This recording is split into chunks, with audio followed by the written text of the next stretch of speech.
Good evening, good afternoon, and welcome, fashion dolls, to an all new exclusive primetime style by Stevie. My special guest this evening is a part of the legendary Grammy Award winning group Arrested Development. I was about to say mint condition. Arrested Development. Now, they won two Grammy Awards for Best New Artist and Best Rap Single, Tennessee. Two MTV Awards, a Soul Train Music Award, a NAACP Image Award. Rolling Stone Mag named them the Band of the Year in 1992. I would have been 1 year old when Tennessee came out. VH1 named them one of the greatest hip hop artists of all time. I'm super duper honored to be doing this interview with Speech of the Grammy Award winning group Arrested Development. Ladies and gentlemen, my guest is here with me.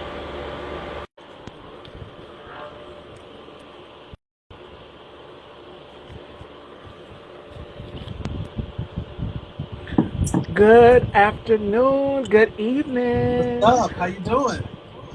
I'm doing excellent. How are you? It is such an honor to be in your presence. You are a legend. And I mentioned in the beginning, introducing you, that I would have been 1 year old when Tennessee came out. Tennessee came out in 1992. I was born in 93. And then you guys hit us with the performance on In Living Color with Mr. Wendell. Yeah. So that was my ish growing up. Like my grandmother used to always play In Living Color on the TV screen. Fox back in the day was just everything. So what was that experience like for you guys? Well, first of all, thank you for all the love. I appreciate it. It's good to be on your show tonight. And it was amazing. Living Color was a revolutionary show for Black people and for entertainment. It brought about so many huge stars like Jamie Foxx, Jim Carrey, of course, all the Wayans brothers, um, J Lo.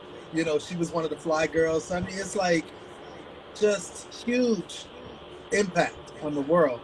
And for us to be able to play that show and do one of our biggest songs, Mr. Wendell, it was incredible.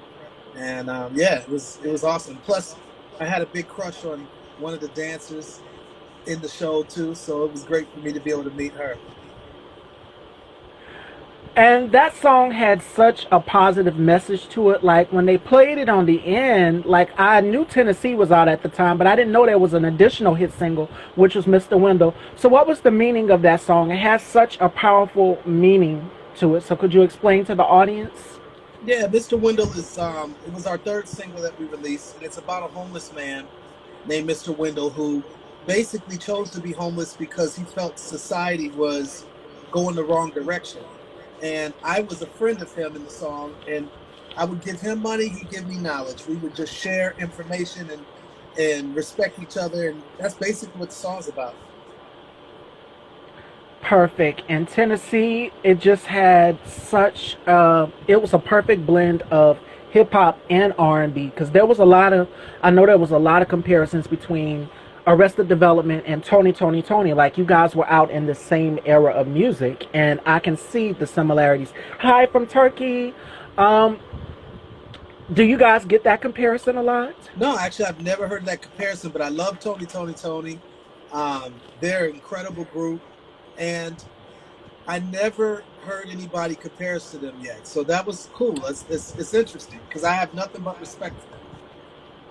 Yes, because when I compare you guys, it's like the perfect blend of hip hop, R&B, and funk perfectly. But you guys, when you came out, you had such a powerful message in your music, Yeah. and still to this day, with your current project, your current EP, the Arrested Development, the newest album, the subtitled album that you guys came out with, it still has that message. It still has that 90s feel to it. Like you guys haven't lost your touch at all.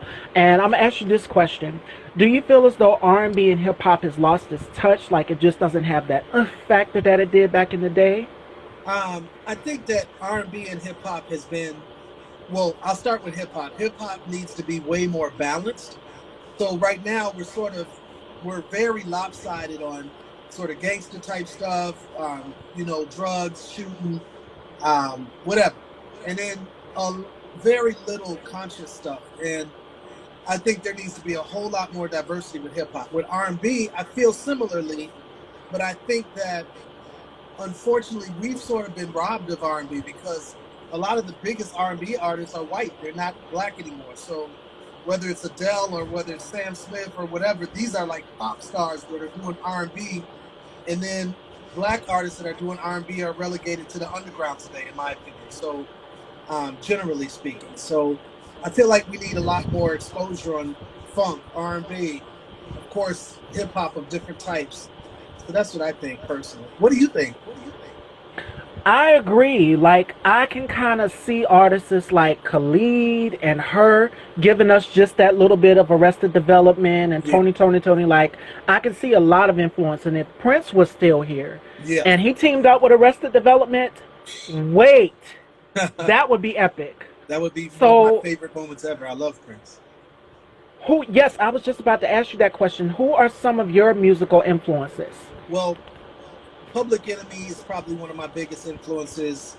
It made me decide to go conscious with my music. And then Prince is my all-time favorite artist of all artists. And so obviously he's a big influence. But I'd say people like De La, Tribe Called Quest, Jungle Brothers, huge influence. And of course Sly and the Family Stone, people like that. And of course, Q-Tip's, yes, Q-Tip's group, a Tribe Called Quest, and I meant to mention as well to, this another rap group, P.E. Don, I think is the name, P.E. Oh, Don. Like, PM it's been Dawn. a, yes, PM Don. It's a lot of comparisons. I see a lot of Arrested Development, like I just soulful. How can I describe it? This soulful R&B, hip hop. It's the Yeah. perfect blend all together, just tied in. And are there any artists that are currently out that you wouldn't mind collaborating with? That you just, when you hear them, like, I've got to do a collaboration with them. There's a lot of them actually. I love Kendrick Lamar. I love J. Cole. I love um, Drake. I love, of course, Jay-Z, which is, he's almost my age, but there's a lot of great artists that I'd love to work with. I'd be honored to do music with. Shout out to my man Twan Mack. We're gonna do some stuff together. Me, him, and Kamanzi from Milwaukee. I know he just said what's up. Life music. So yeah, there's a lot of people that I deeply respect and would love to do art with. Okay, now you guys have won 2 Grammy Awards for Best New Artist and Best Rap Single, Tennessee. How did it feel at the time? It was surreal to be able to be on the Grammys, period, because growing up, the Grammys was like that thing that every musician I knew, no matter what genre you were in, it was the pinnacle, it was the top, you know what I mean? And it was one of those scenarios, just to be in the room was an honor, and then to be nominated was an honor. And then for us to win 2 Grammys on our first album, it was mind-blowing. It was very tough to describe. Like, it's just amazing. It was truly amazing. In fact, I talk about it on our new album, Don't Fight Your Demons. There's a song called Amazing. And I talk about just my experiences with Arrested Development and what we've been able to accomplish in this time period. It's just amazing. Now, some of my favorite hit singles from your newest album are We'll See, The Journey You're On, and then you guys collaborated on a song with Chuck D from Public Enemy. What was that experience like? Well, Chuck D is my hero. Hip hop wise, he was the first to introduce me to consciousness.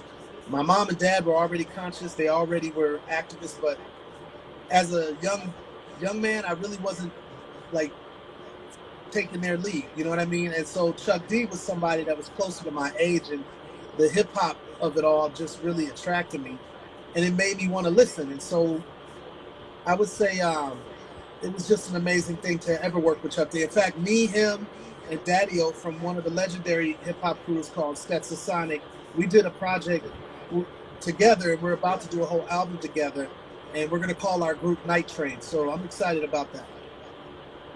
I can't wait for that project. Like, Thank you. these are legends. You guys are legends, and I bow to you. Like, hip hop music for me growing up, because I grew up in the era. I was born in the '90s, and you guys were out. It was In Vogue. It was a Tribe Called Quest. Yeah. It was Arrested Development, of course.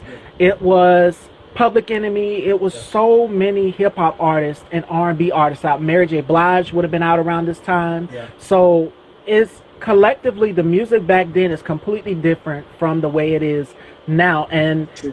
right now, the music out right now, is in your face, whereas you guys had a message and you had a purpose. Yes, satellite hip hop. Arrested Development is one of the greatest hip hop groups of all time, besides Public Enemy and Run DMC. Like, you guys up here would be up here collectively, and I know it's honored to have all these comparisons, and it is.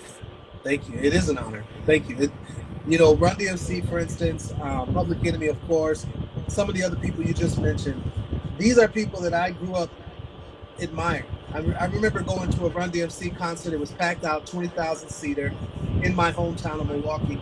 And just to see them on stage was like I was looking at like music gods in a sense. And it was just unbelievable to be able to now know them personally.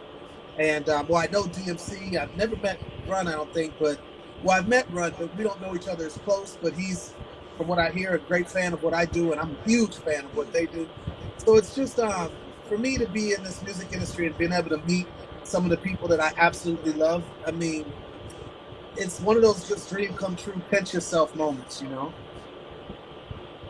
Now, 4 million albums sold. How did that feel to have all of these albums? So I remember I did an interview not too long ago with Dawn Robinson, formerly of En Vogue. I saw that. She's a good friend of mine. You saw it? Oh my God. I was starstruck, and she was dropping so many gems. And I said, how did it feel to have your album at the top of the charts, to have your Grammys? How did it feel for you? What was the experience like? Well, first of all, Dawn and En Vogue, those sisters are Yes. like family to me musically, because we did one of our biggest tours with En Vogue throughout the nation, and they were always so kind to us. And then we had a 360 moment where we got a chance to perform with them last year before COVID-19 struck, obviously. And we did a show with them again here in Atlanta, which is where I live now. And anyway, being able to be top of the charts, it's again surreal. I think that's probably the best thing that the best word I could describe, because you just dream about these types of things, and then to be able to see it come to fruition is just amazing. And you also came out with a project too, a solo project of your own called Expansion. Yeah. So tell us about the meaning and the title of that album, because I think it's very powerful. Very powerful. I'm really proud of the new music I'm doing. Like, Expansion is my solo project. It's on every streaming service right now. Go get it, go stream it. And it's me and some young artists, people that are about 24, 25, some of them are 30, but I'm 52, so like they're much younger than me. And I wanted to do that on purpose because I feel like I'm in such a beast mode as an MC and as an artist, that I wanted to collaborate with young artists that I feel like are at the top of their game too. And I just wanted to see what we could create. And this music Expansion is one of those examples. And same difference with Don't Fight Your Demons, which is Arrested Development's new album that's out right now. And just came out, actually. It's brand new. And I think it's the best music Arrested Development's done since 1992. So I'm really proud of it. And I don't know, it's just a good season for me musically. A lot of great, great, great music coming out. And I must say, I love the messaging in this, because we've got artists that are speaking out on so many things. We're seeing so many things unfold right before our very eyes. You know, the election is coming up, and I love that you guys have made it light but not too heavy. Like, some artists will literally go out here and the video, the imagery will be so powerful. I did an interview with Rick from Mint Condition, and he put out a song called Pray, and the imagery, he shot the video all by himself, and he wrote the song, everything. And he put so much dedication into this project. Like, the imagery in that video is so powerful. And one of your videos from your newest album, Don't Fight Your Demons, also was kind of like Pray, where it showed foreshadowing as to what's to come for the next few years. Yeah. Now, what can you tell people on everything that's going on in this country who've lost hope? Yeah, I definitely think it is a very depressing time with the leadership we have in this country being as corrupt as he is, and a lot of this country just being so divided and really entertaining their worst demons instead of their best angels. That's where we're at in this country right now, and we desperately need to change course, or else we can find ourselves in an uncompromised position as a nation, where we'll get somewhere where we're going to be written in the the history books and the annals of history as one of the worst experiments in the history of man if we don't correct ourselves right now. We got to get out and vote. Early voting is available right now in my state of Georgia, and I hope whatever time it is for everybody else, do it, because in my opinion, we're in the most desperate times that we've been in my lifetime. Yes, absolutely. And I agree. One of your fans says, repent, seek his kingdom and his righteousness.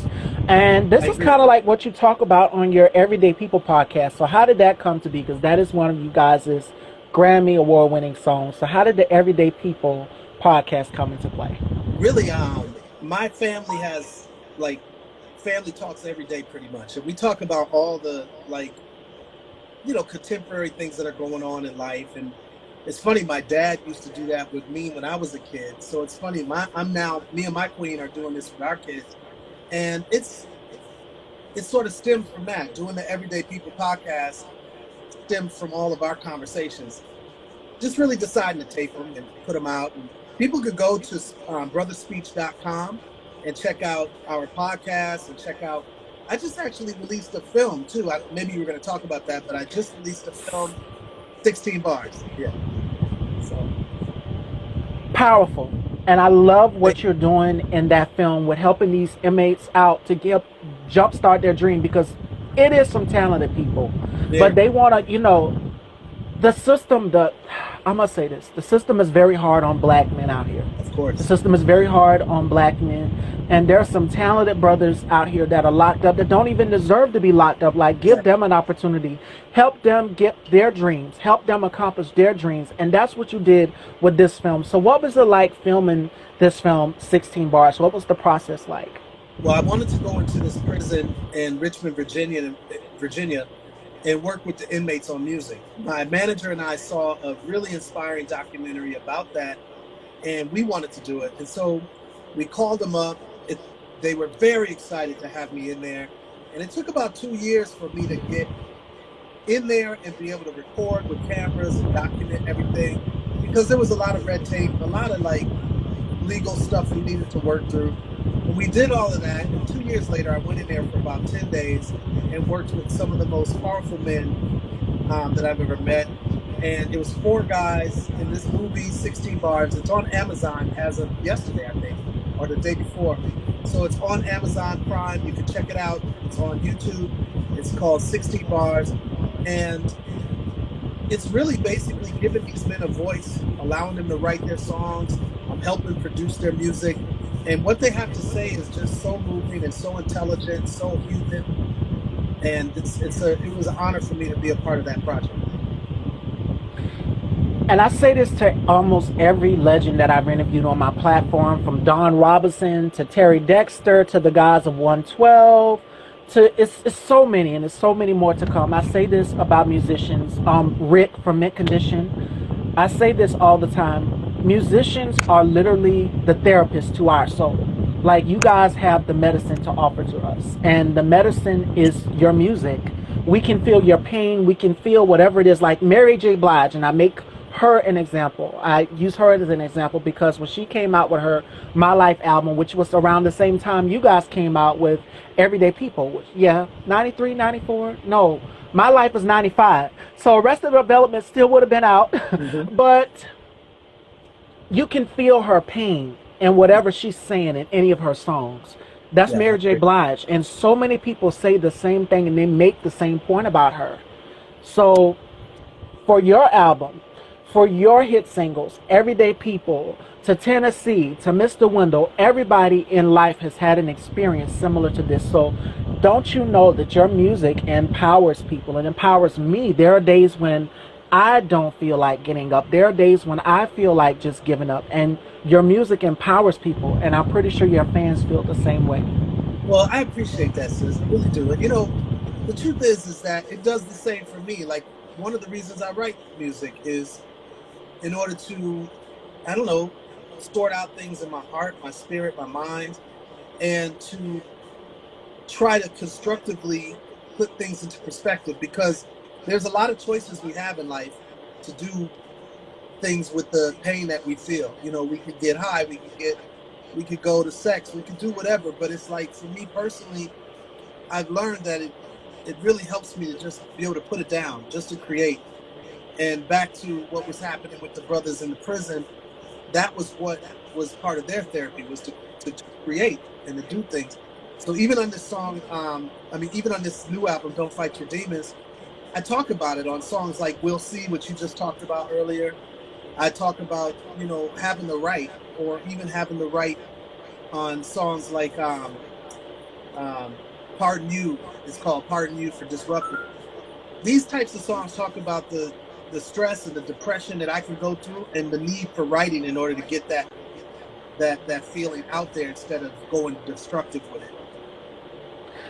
And I think you talked about this in one of your Everyday People podcasts about mental health and black people and mental health and finding a release. And we're seeing so many, I think it was Eve and so many other black women speaking out on mental health, and collectively for us as African Americans. Can you stress how important it is for people to go see therapists or get help so that they can know that they can go out here and they can talk to someone? Because some people, for us as African Americans, we're being told, just pray about it and it's going to be okay. But some people sit and suffer in silence. I totally agree. I personally feel like people should open up to whether they can afford or go to therapy, or they can have group talks with one another if they're in a church or a mosque or a synagogue, to be able to get together in groups. And what the Bible says, for instance, is confess your sins to one another, pray for one another, get advice from whether it's scripture that you believe in or a therapist or whatever you will trust in. Get advice so that you can be able to unravel the thoughts and the feelings that are tangled inside of us. And that's what I think is so important. And especially as black people, we do rely too heavily on faith but not deeds. So sometimes we're all about, well, have faith, but deeds supposed to accompany faith. And when you accompany faith with deeds, that means that you talk things out, you really get help with things. You have to put actions behind just your faith. You can't just pray things away. God even himself doesn't ever tell us to just pray things away. He says to pray and then put actions behind that. So I would just encourage people to not be ashamed. And as a community, we need to really understand the importance of the trauma we've been through as a people, the mental and emotional stress that we go through on a daily basis, just living in the United States. These things we've got to get help with. It's just festering inside of us. If we don't do something, it releases in the worst ways. As my mentor, hey, Miss Janelle Jayonce, make sure you guys go and check this woman out. Incredible, beautiful, great spirit, great energy, and check out some of her interviews. We're discussing mental health, and I brought this up to speech because he talked about it on his Everyday People podcast, and I love what you're doing with your family. Like, this kind of reminds me of Will and Jada's Red Table Talk, but you're giving it to us from a whole different perspective with your family, like it's wholesome. You're including your daughters and your son. Like, these are talks that parents have to have with their children now in the current state that we're in. And I know it concerns some parents. So what advice would you give to some parents out there who have to have this talk, like, okay, this is what you do when you go out? Yeah, I mean, I personally think family is the foundation for our advancement as a people and as a human race as well. And I think family is God's design in order to protect us from the arrows and the attacks of life. And as families, we've got to be as whole as possible. We've got to be able to lift one another up and be able to strengthen one another so that all of us can help each other when we're in that weak space.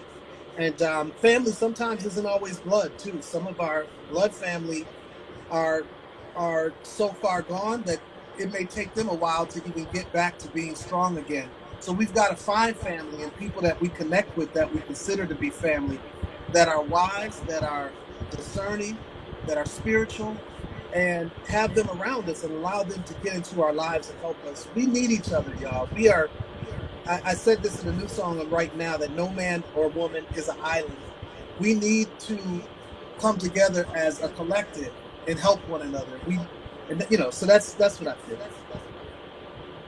It takes a I village. agree 100%. And it's the same thing that Black Beauty is saying. It takes a village. Yes, for us to unite together, we got to come together. And I keep stressing that enough. Like, it's not going to solve anything with us tearing each other apart, especially in the current state that we're in. Like, we got to vote this man out. Like, it's going to be, and I said this morning on my morning show, it's going to be more chaos and more destruction and corruption. It was over 210,000 people dead, and it's because of the misinformation and the disinformation that is being given to us. So especially for us as colonized people, the disenfranchised of us, all of these things, voter suppression is like all of these things. Who would have thought? Did you guys think that Arrested Development would have covered some of these topics that are still relevant today? Yeah, we do, and this new album, "Don't Fight Your Demons," does that. Like, we're talking about a lot of those issues, and people are tripping out off of how much mainstream television has been talking about the Tulsa, Oklahoma massacre and the whole Black Wall Street massacre that happened in the 20s. And the truth is, we're talking about that stuff nowadays, like in our records. So yeah, it's very important to. We're like, there's so much going on right now in this world that, to me, music is supposed to express some of this stuff so that we can, like you said earlier, we can help process it and work through it. And so, yeah, our music does that. And it's like medicine. I say you guys are the therapists. You guys are literally the therapist to us, and we're the patients. Like, some people don't know how to cope with depression or whatever it is they're feeling. They go to a bottle or they go to pills, and it can be a temporary fix. It can solve just a little bit, but it's not going to take away that pain, that Exactly. emptiness that you're feeling on the inside, unless you talk to somebody. And I realized that today. I'm gonna put it out there. I had to see a therapist because Good. every time I'm turning on my phone, if I'm not looking at fashion or something, then it's always some bad news. There's always something going on from his press secretary, or Exactly. it's just it becomes overwhelming. And I made this analogy up. I said the mind is like water. If you put a bucket of water, if you fill the bucket with all of this water, what's gonna happen is it's gonna start coming out on the outside. Exactly. It can't take in no more water. Yeah. So we can't take in so much bad news. We No, get stressed out after a while. true. And I agree with you 100%. You got to be able to process it. You got to be able to deal with that. And we're not doing that enough as a people. And I think our music is supposed to be a soundtrack for us to be able to do that. If you remember songs, I know you weren't born yet, but songs like "What's Going On" by Marvin Gaye, or Yes. "Revolution" by the Beatles, or these types of songs helped us to deal with time periods when people were getting presidents were getting murdered in the streets. Malcolm X was assassinated. Dr. Martin Luther King was assassinated. We needed music that could help explain how we should feel about this. How can we process this kind of insecurity about the world around us? And music has to be able to do that today too. And I'm not saying every song should be like that, but there needs to be this balance that I was mentioning earlier in this interview. Yes, and I agree with your artist Twan Mac. Addiction is a health issue, not a criminal. Yes, and a lot of people resort to alcohol or pills and boobs. And Phyllis Hyman, Exactly. legend, Yeah. perfect example. Yeah. You become Phyllis Hyman after a while. You become so depressed. You become so wrapped up in your career. It's okay to be wrapped up in the music. It's okay to write songs and focus on what you want to focus on, which is your passion. But when you become depressed, you silence yourself away from people. Yeah. You don't talk to people. You grow distant. Yeah. You become Phyllis Hyman. You And we've too. seen what happened with her career. I wasn't even born yet. My father was out around that time. He grew up in the era of Motown, where it was Diana Ross and the Supremes, Smokey Robinson, and so many other greats that grew up in the Motown era of music. So we've seen what happened with Phyllis Hyman, and that's an example of where your life can go down the spiral if you don't talk to people. It's so true. I mean, we've seen it in so many instances. Sly and the Family Stone, Sly Yes. went through drugs the same way Gil Scott-Heron, an incredible artist, went through drugs the same way. It's Jimi Hendrix, same difference, overdosed on drugs. And then a lot of our hip hop artists, even today, are dying in ways that, Suicide with Mac Miller. I mean, so many. It's a sad time. If you don't get that feeling out, you're going to have to deal with it one way or another.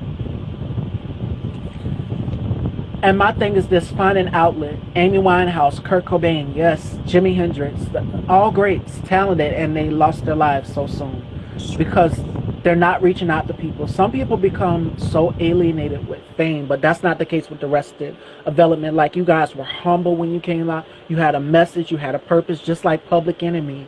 MC Light, she just celebrated her birthday. Today. When she came out, she had such a message that was not only empowering. Yo-Yo is another example too. Like, when these women came out, they have such a message, not just empowering us as women, but empowering the people, empowering black people, empowering us to say, it's okay, I'm here with you, I'm in the struggle here with you, but we're going to fight this fight together. That's the type of music that we come out with. Nowadays, it's just about popping Molly or shooting a gun, or it's just violent. It's like, it's not as whole as it was back in the day. And even though I wasn't born when Tennessee came out, I would have been, yeah, 2 years old. Because Tennessee came out in 92, I was born in 93. Right. So music nowadays just doesn't have that wholesome factor of just giving a positive message, of uplifting the people and uplifting the community. It's about who's going to get got, or, who's smoking Molly and popping pills. And, like, that's the type of music that we get nowadays. Well, I agree, by and large, and especially in the mainstream. You got underground artists, Twan Max, one of them, he's on right now, watching this interview. And you got so many others, whether it's Mark Sex, people on the Don't Fight Your Demons album too, and the Expansion album. These are artists that are all doing really, like, meaningful art, and it's holistic in its approach, and it's cool. I did a documentary called The Nigga Factory that I want to let everybody know about. It's on my website, brotherspeech.com. And basically I address the issue of this imagery of us as black people being niggas. Unproductive, ultra-violent, hypersexual, non-trustworthy. These types of things are images that have been projected upon us since early days in this country. And so it's continued on, and unfortunately, since the music industry was taken over by corporations instead of music lovers like it used to be, they've really pushed this image of us even more so within the last 25 years now. And so check out this documentary. I go into it in detail. It's called The Nigga Factory. It's on my website, brotherspeech.com. And tell us about your artist, Twan Mac. How did you collaborate with this talented individual? Before I get into that question, he said, they've had their time with poisoning. It's time for messages to seize the moment. Yes, and that's what they are doing. They're poisoning the young minds.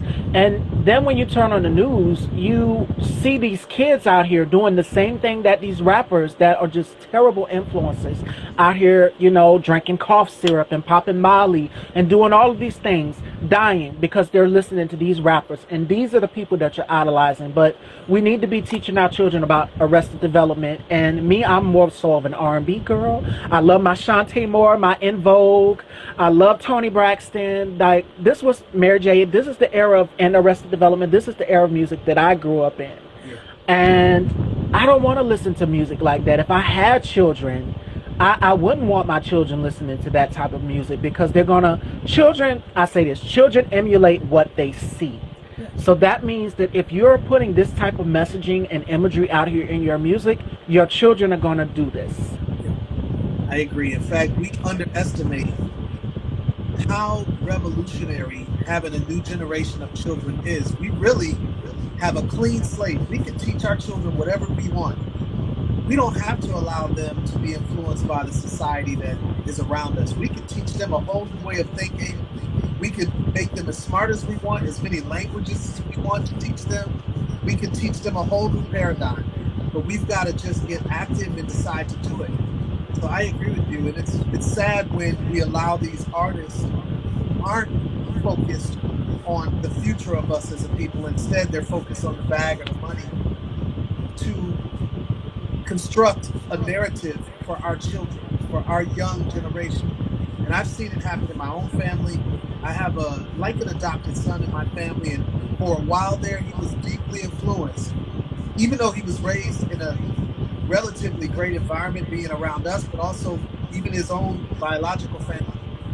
He still decided to go a different route. I had another friend of mine that did the same thing because they were more influenced by pop culture.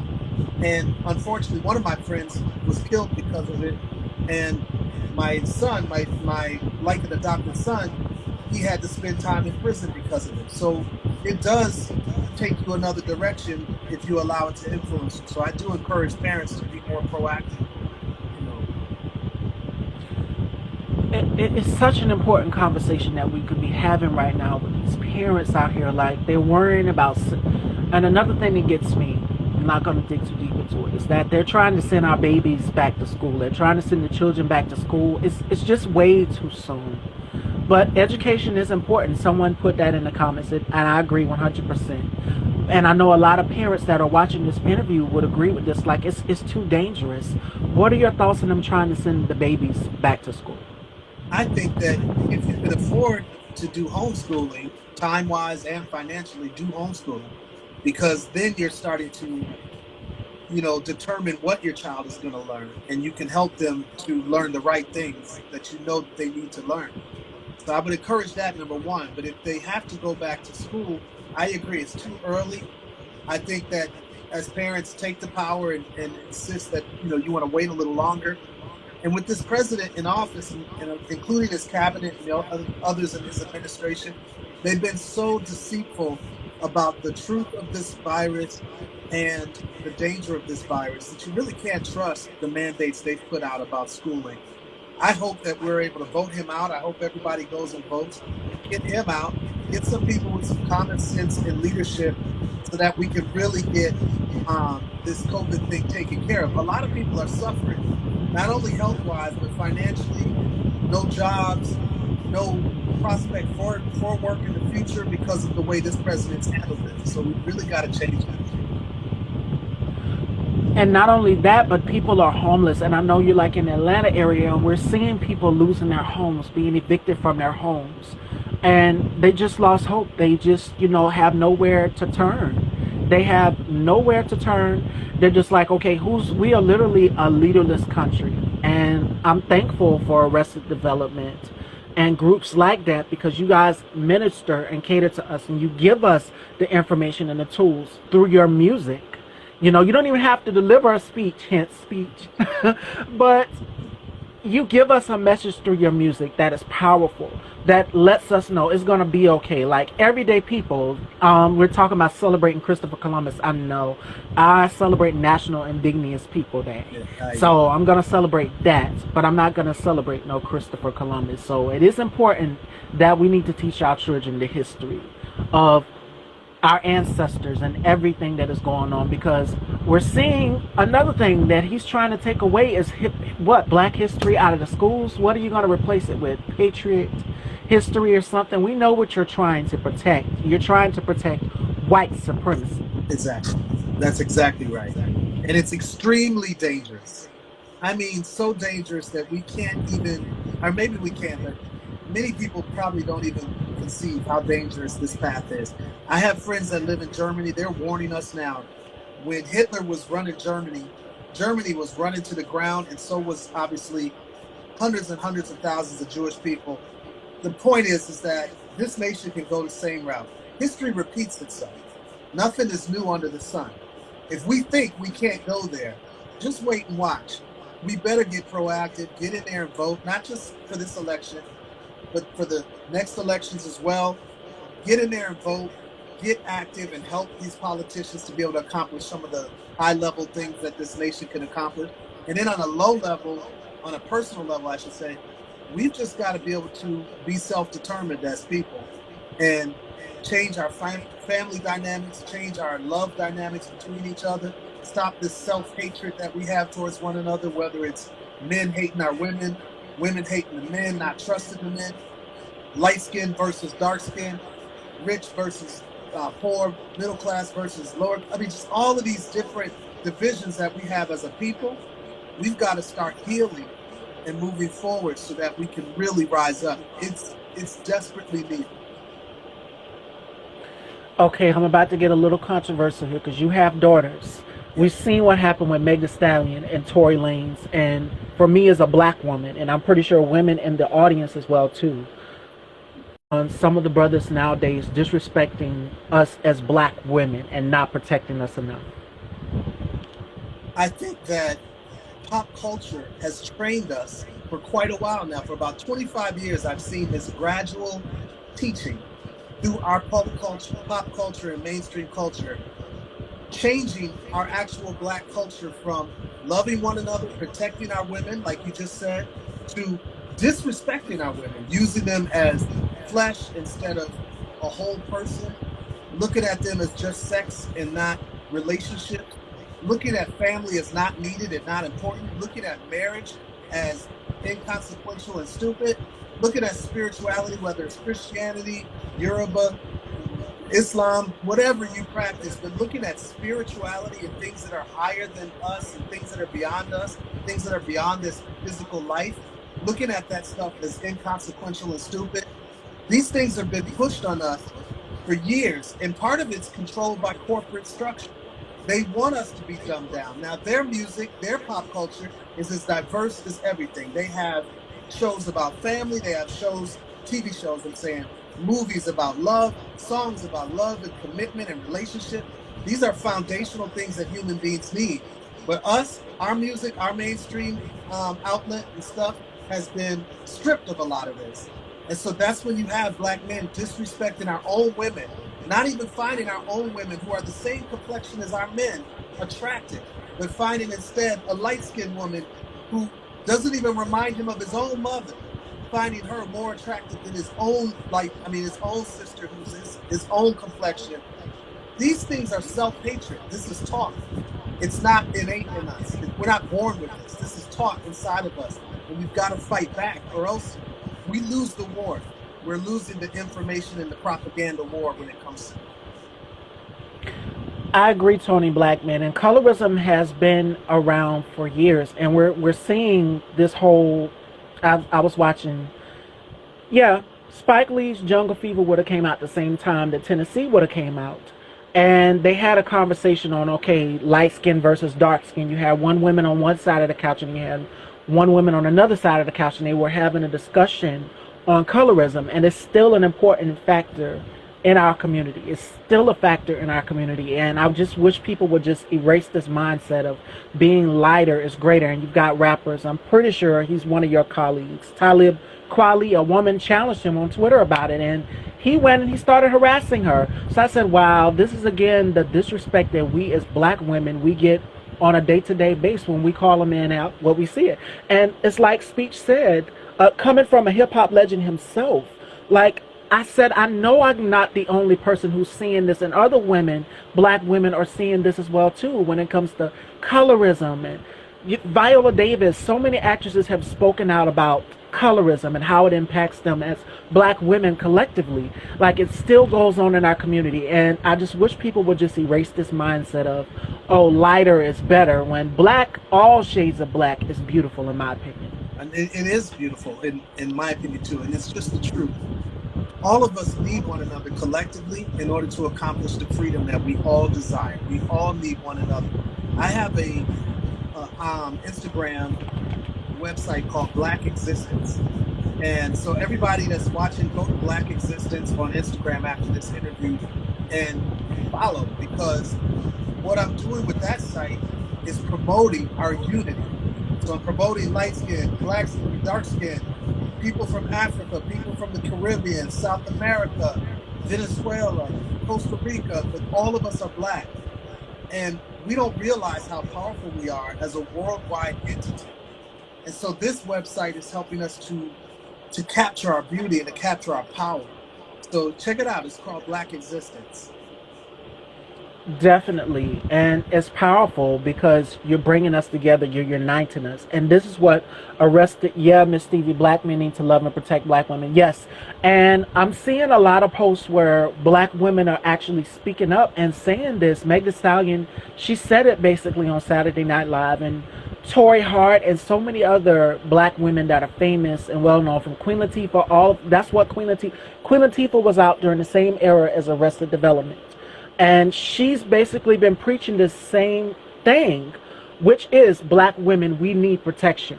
We're not the enemy. We don't want to stand behind you. We want to stand beside you. Exactly. I agree 100%.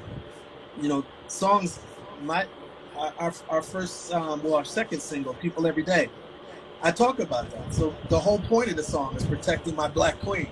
So yeah, that's been a theme for us since the early 90s, and it is still today. One of the songs on our new album, Don't Fight Your Demons, is called Journey On. You mentioned it a minute ago, and I talk about, you know, protecting my black queen's interests. And so it's paramount for us. It's literally paramount, y'all.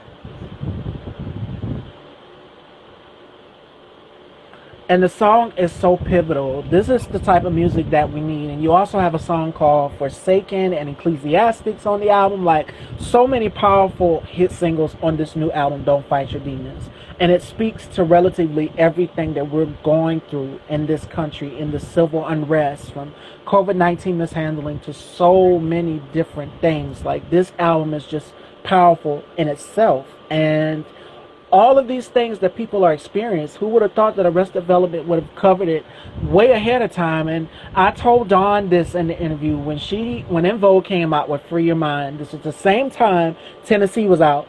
I said, did you think that such a social construct song like this would be still relevant to what people go through today, like with colorism, with racism, with sexism, misogyny, all of these things, and xenophobia? We've seen this president call this the China virus. And I said this yesterday as well. I said, when he speaks, he doesn't speak in codes. This is basically dog whistles, and they're loud. So we know what you're trying to do. You're gassing up your base to go out here and cause all of these tremendous hate crimes against people that look like me, yeah, and speech, and any other colonized person, yeah, in the United States. Yeah. I agree 100%. He's one of the most dangerous men this country has ever seen, and he must be removed from office immediately. Racism is a disease. Gaslighting, yes. He's a microorganism bigger than the issue. Sad. Yes. And our kids, I cannot remember what basketball player it was, but he said, you want our kids to look up to this person who's leading the country. So how are we supposed to explain to our babies they can't go in certain places? It takes you back literally to segregation in the 1950s, of us having to have the conversation with our children. I have nieces and nephews, and they're fully grown. And the thing is, all I can do is encourage them to get out here and vote and say, okay, you're going to face some form of racism. You're going to experience this. This is what you need to do. You know, and black people, we've been taught, like, this is what we have to do when we have an encounter with them. Okay, you need to make sure your hands are on the wheel. You need to make sure that so that we won't have such a bad turnout. And it's terrifying. It's terrifying what's going to happen these next few couple of days. I agree with you. It's extremely sad that in 2020, you know, when you imagine 2020 when you were a young girl, right? I'm sure you couldn't imagine what this was going to be like, meaning that we would go backwards so far after having the first black president in the United States, to go back to this type of division and hatred. And I think it was Twan Mack that said this is a microcosm of a bigger issue, and I agree. But the difference is that Donald Trump has the pulpit, the bully pulpit, as they say, and he has the power to enact laws. He's changed the court dynamics, the Supreme Court dynamics. So it's one thing to have racism already existing in the country. It's another to be able to enact laws that propel that racism to all of our lives, whether we want it or not. So it changes from just individual people or households that are racist to an entire system that perpetuates more racism. It already is racist. The system's racist now. And it's racist with a Democratic president. But it gets worse when people are, just like you said earlier, putting out there just overt racism, straightforward. It takes us back into the days of segregation. in Mississippi or Alabama, and these cities where they're just beating us outright. And we've got to be able to fight back and at least get back to the levels that we were at with Obama, and then try to move forward from there, because it is dangerous and it can get worse. Trust and believe. Okay, we got a comment from V Brown, actor and singer. We're going to take some questions from the audience because we're just so caught up in this conversation. I heard the songs by Arrested Development and those from the age of 11 to 13. I absolutely would have never thought the issues they sing about would still be an issue today and in vogue. Yes, when I told Don when they came out with Free Your Mind and Arrested Development Tennessee, who would have thought that all of this messaging, all of these things in this song, these songs and particularly collectively, would still relatively be going on today? Well, I think one of the things we have to see is that we as a people have been made stagnant. And the name of my group is Arrested Development. Our development has been arrested. You know, when whether it be like the yellow fever, or there's certain diseases that used to go on way in the past, it no longer affects us in this country. We've moved past that. With Black people, however, many of the same exact cancers that affect us in our social reality as Black people back in the 60s and the 40s and the 50s are still affecting us in 2020. And that's because we as a people have been constantly attacked, and we are also conditioned to try to just party and BS our way to no substantial freedom. We're taught to just keep it light, keep it fun, and it doesn't allow us to actually make conscientious change in our community, so that things that used to affect us in the 60s will no longer affect us. Things that affected us in 2020 should no longer affect us in 2022, 23. We've got to start progressing, and we have to become conscious in order to do that. We have to be deliberate, intentional as a people. And so that's what this music is. And even the new album, Don't Fight Your Demons, is about that kind of intentionality. And it has that original Arrested Development flavor. And you've mentioned some of the presidents, President Obama. You've had the pleasure of performing for President Obama, Hillary Clinton, and Nelson Mandela. What was the experience like for you guys? For all of them, it was different. But Nelson Mandela was just, that was almost like a spiritual event for me, because he just got out of prison. He's been a man that I've deeply admired for years. We donated money to the ANC, the African National Congress, and we were in South Africa when I met him. It was just a spiritual experience to not only meet him, but to see people's reactions to him and how much of a hero he is to so many people around the world. Barack Obama, we met when he was, I guess, Senator Obama, and he was tall, first of all. I'm very short, so he was super tall, him and Michelle. Extremely cool man, and powerful, as we all would learn once he became president for 2 terms. Incredible guy. Hillary Clinton, super cool woman.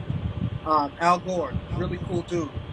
Was able to really talk and hang out and just chill on a really everyday people level. It wasn't surface talk. We were talking about really cool things. Same difference with Chelsea Clinton too. I was deeply impressed by their humanity. So yeah, and then I voted for all of the people you just mentioned too. Okay, you started out being about Sati. LOL is cool. And another one of your videos that is eye-catching to me is Becoming. Like the girl on the camel and then the people running. Like the imagery in this video, how do you guys come up with the concept? Like it has such powerful imagery to what's going on and what's relative, and getting back to its origin of our ancestors, everything. Like how do you guys come up with the concepts for your videos? Because this video is so gorgeous. I appreciate that. Thank you. That was my idea, just trying to, I don't know, put great visuals to this music, because the music is so dynamic and it's so, I don't know, the soundscapes are so lush that I wanted to try to match that with visuals that felt the same way, and also show the urgency of the song, because the song is about a young boy who grows up trying to become his best self. It basically starts off and he gets, quickly derailed And in fact, that story is based on one of the guys I met in prison for the movie 16 Bars. So it's a powerful story. One of the guys, his name is Anthony. He shared that story with me in the movie. So when you guys see 16 Bars the movie, you'll it'll remind you of the song "Becoming" that you're referring to on our new album, "Don't Fight Your Demons." And you guys, please go and check out that documentary. It is absolutely phenomenal. 16 bars, and it has such a powerful message. It has a powerful meaning. And my thing is this: follow your heart, follow your voice, and follow whatever it is that you're desiring. I don't think anyone running for office has the best interest of mind. And we've kind of talked about that. I don't know you, lady Mike Larry. We've kind of talked about that, about voting and how important it is, because we're seeing so many things that they're trying to strip us from. Our democracy is literally at stake, and we got to vote because our lives depend on it. Like, people are dying, and this could be the only thing to save people out here. Like, we have grandmothers, we have children, we have grandfathers. So many people are losing their homes and they're losing hope, and we got to cling on to this democracy, because this is literally, we're literally playing tug of war, and they're playing with fire. They're playing with our lives, so we have to vote. I agree. And also, we shouldn't expect people in office to have our best interests. They're going to have some of our interests. We have our best interests. And so all we can expect as Black people, who were not even included in this country's directives, we're not included. We were slaves. When this country was created as the United States of America, we were slaves. We weren't even considered human. So we've got to understand, take the best, don't throw the baby out with the bathwater. There is some things we will accomplish by voting, but it was never meant for us to accomplish all the things that we're striving to do by voting. We have to then get active in our own communities and accomplish those other things ourselves, self-determination. But voting does accomplish some of the things that we need. And that's what we've got to do. Just stay focused, keep our eyes on the prize. Voting takes a few hours, or even less if you're in some of the small towns. Make that part happen, and then get on our feet and do the rest on a local level. And I agree with you on that, Mike Larry. We have a power that transcends.